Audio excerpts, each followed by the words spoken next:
La Comissió de Festes donarà la benvinguda a les festes de maig amb la Nit del Mono, una cercavila nocturna amb música, foc i balls tradicionals que tindrà lloc aquest divendres a partir de les 9 de la nit.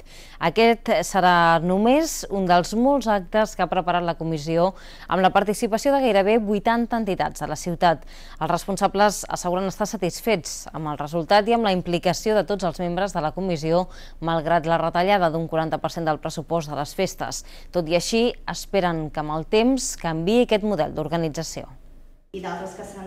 Després d'un llarg procés participatiu, la Comissió de Festes de Badalona ja ha presentat el programa d'actes per les festes de maig, amb 6 actes organitzats i finançats exclusivament per la comissió i una vintena més organitzats per les entitats que hi formen part. Aquest nou òrgan de la ciutat ha aconseguit mantenir un complet programa de festes malgrat les dificultats econòmiques. Actualment s'ha reduït un 40% el pressupost. Aquest entenem que no és el model tampoc desitjable. Estem parlant aquí que estem dedicant moltes hores, molta gent de manera voluntària.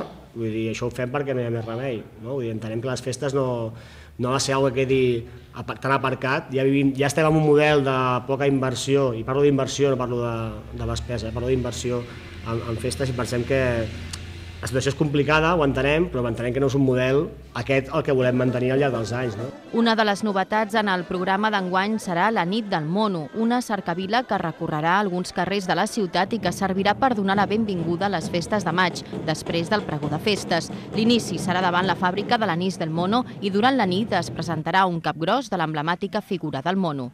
Anís del Mono col·labora oferint aigua a Badalona durant aquesta estona prèvia al sortida de les colles, i també hi ha una sorpresa que ja estàvem dient si dir-la o no dir-la més o menys, que és que també presentarem un capgros de l'Anís del Mono. O sigui, s'ha ofert també elaborar un capgros bastant semblant al que tenim aquí darrere el Pantalat, aquesta escultura, doncs també s'ha elaborat aquest capgros que sortirà també a ballar aquest divendres, amb un ambient més festiu.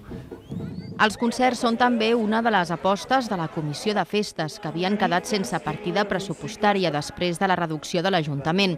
Des de la Comissió han volgut mantenir com a escenari la plaça del Centenari i oferir concerts els dies 10 i 11 de maig fins la matinada.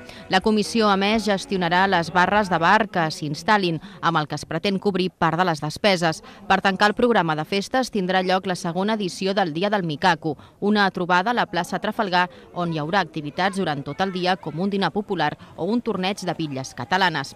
A banda dels actes organitzats i finançats exclusivament per la Comissió de Festes, hi hauran els més tradicionals que tenen lloc any rere any.